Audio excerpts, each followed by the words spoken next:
Տարեսկզբից Հայաստանում ուժի մեջ է մտել առողջության համընդհանուր ապահովագրությունը։ Առաջին փուլում համակարգում ներառվել է ավելի քան 1.371.000 քաղաքացի։ Ինչ է պետք ապահովագրությունից օգտվելու համար, որն է քաղաքացու առաջին քայլը։ Առողջապահության նախարար Անահիտ Ավանեսյանի խոսքով առաջին քայլը կարգավիճակը ճշտելն է։ Նախ պետք է քաղաքացին պարզաբանի իր կարգավիճակը, արդյոք նա ապահովագրված է, թե ոչ։ Այսինքն օրենքով սահմանված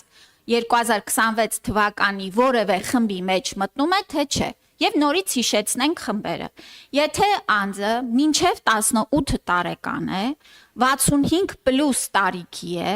կամ 18-ից 65 տարեկան առաջի, երկրորդ, երրորդ խմբի հաշմանդամություն ունի, կամ ֆունկցիոնալության գնահատման նույն համապատասխան համակարգի շահառու է, եւ եթե ունի սոցիալական անապահովության 28 պլյուս բալ, կամ զոհված զինծառայողի ուրեմն ընտանիքի անդամ է, այս անձինք ապահովագրվում են պետության կողմից։ Սա նշանակում է, որ բյուջեն նրանց համար վճարում է տարեկան 129.600 դրամը եւ նրանք ստանում են կարգավիճակ։ Ըստ նախարարի ապահովագրության փաթեթից օգտվելու համար անհրաժեշտ է երկու պայման։ Անձը պետք է լինի Հայաստանի քաղաքացի եւ ավելի քան 183 օր բնակված լինի այստեղ։ Եթե այս երկու հանգամանքները առկա են եւ իմ կողմից նշված այս տարիքային կամ սոցիալական խումբը առկա է, ուրեմն քաղաքացին ունի կարգավիճակ։ Նախարարն ընդգծեց, ապահովագրվածի կարգավիճակ ունեցող մարդկանց համար կարևոր է մուտք գործել Արմեդ համակարգ։ Պետք է ներբեռնել Արմեդ հավելվածը։ Ես նորից եմ նշում, որ ձեր կարգավիճակը տրամադրվում է ուրեմն ավտոմատ կերպով փոխգործելիությամբ աշխատող համակարգերով, այսինքն մենք ենք այդ աշխատանքը անում, բնակչության պետական ռեգիստրից ճշտում ենք տվյալները, հետո ՊԵԿ-ից այլ տվյալներ,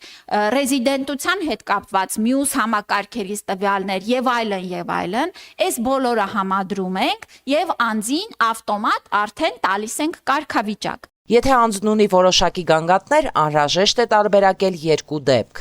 Եթե դա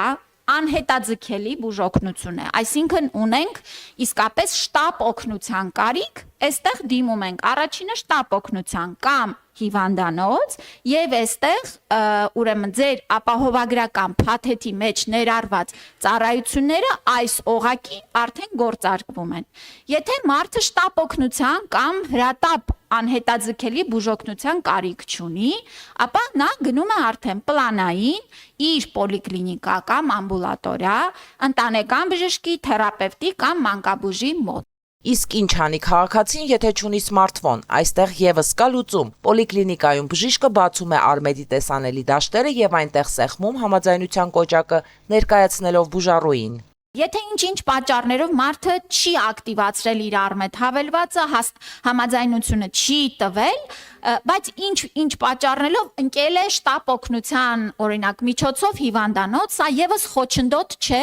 նրա իրավունքը իրացնելու։ Ավանեսյանը շեշտեց, երբ նշվում է համակարգում ընդգրկված 200.000 դրամ եւ ավելի աշխատավարձ ստացող քաղաքացիների մասին, նկատի ունեն վարձատրությունը, հարկերը ներառյալ։ 200.000 հարկերը ներառել։ Սա շատ կարևոր է, որտեղ մեր հասարակության մեջ ընդունված չի այդ հարկերը հանածի, այսինքն այն մարդը, որ այս պայն 150.000 եւ ավել դրամ, եթե ամեն ամիս իրանց քարտին արդեն հարկերը հանած նստում են, իրանք համարվում են 200.000 եւ ավել ստացող քաղաքացիներ եւ կարող են օգտվել այս ծառայությունից։ Արդյոք քաղաքացիներն արդեն գրանցվել են Արմեդ համակարգում, օգտվել են ապահովագրությունից։ Ռադար Արմենիան փորձեց պարզել։ Արմեդ ծրագրից հավելված օգտվում եք։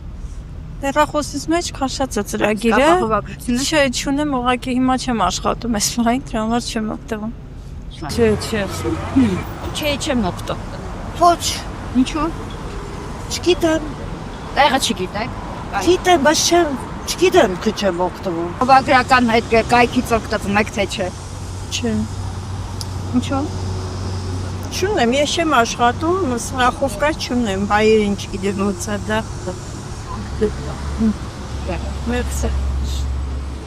Մինչ այդ նախարարը շեշտում է, համակարգում ընդգրկվածների միայն 18.3%-ն է ապահովագրավճար վճարող, իսկ մյուսները պետական հոգացության ներքո են։ Ըստ նրա, պետության միջոցները նման մեծ ծավալով ուղղվում են քաղաքացիների առողջապահական ծառայություններին։